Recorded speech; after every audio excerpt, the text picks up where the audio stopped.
राजधानी लखनऊ में नगर निकाय चुनाव चल रहा है। इसमें मोहनलालगंज नगर पंचायत घोषित हो गया, उसके बाद चुनाव की घोषणा हुई। आपने निर्दलीय प्रत्याशी खड़ा किया है, क्या कहेंगे? देखिए, सर्वप्रथम तो यहाँ पर ये तो बातें चल रही थी कि नई नगर पंचायत है तो यहाँ पे सीट जो है समान होनी चाहिए, लेकिन किसी कारणवश शायद सीट समान नहीं हो पाई, सीट यहाँ की 80 कर दी गई। तो 80 हो गई तो फिर कई 80 दावेदार सामने आए और आज मैदान में भी हैं।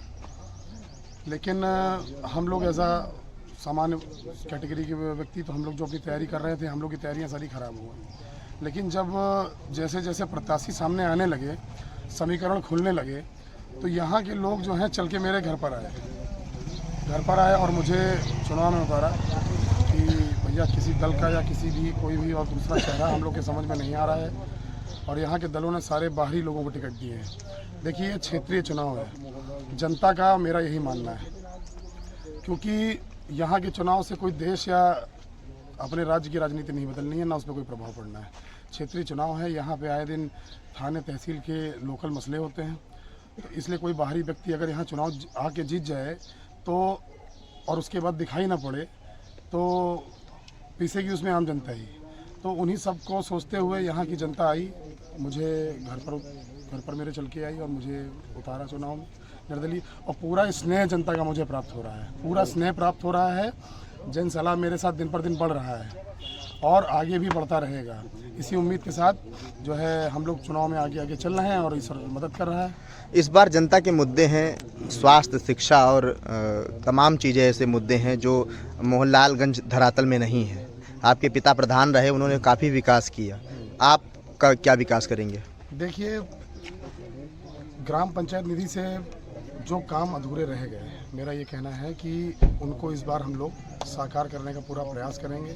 देखिए, सबसे बड़ी समस्या आज की डेट में जो मोहनलालगंज नगर पंचायत में वो पानी निकासी की समस्या है, सबसे बड़ी समस्या है। यहाँ पर एक बरसात होने के बाद लोगों के घरों में घुटने तक का पानी भर जाता है, और इस चीज़ का मैं प्रत्यक्षदर्शी हूँ, इसलिए मैं जानता हूँ। तो सबसे पहले तो यहाँ पे पानी के निकास की सुविधा, बड़ा नालियाँ वगैरह है, बनी है, सब कुछ है, लेकिन जब पानी जाने की व्यवस्था ही नहीं होगी तो पानी घरों में भरेगा ही, बैक मारेगा नालियों से। तो और इसके अलावा मोहनलालगंज में पार्किंग की विशेषकर समस्या, यहाँ 3-3, 4-4 घंटों जाम लग जाता है, तो पार्किंग की समस्या।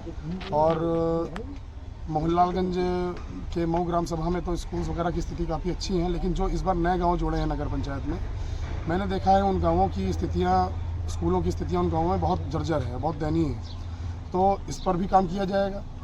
और बाकी जो हमारी ट्रस्ट है, जननायक सुजीत पांडे मेमोरियल ट्रस्ट, जो कि हमने अपने फादर के नाम से बनाई है, और वो इसी काम में लगी है। और 2.5 साल से हम लोग बच्चों की मुफ्त शिक्षा, बाकी जो दूसरे उनके जो हैं सिलाई कढ़ाई बुनाई और ब्यूटिशियन, इन सब के कोर्स भी हमारी ट्रस्ट फ्री में करा रही है। तो हम लोग हर तरीके से योगदान देखिए दे रहे हैं, इसलिए जनता का प्रेम, इसने हम लोग के साथ जुड़ा है और उम्मीद है आगे भी जुड़ा रहेगा।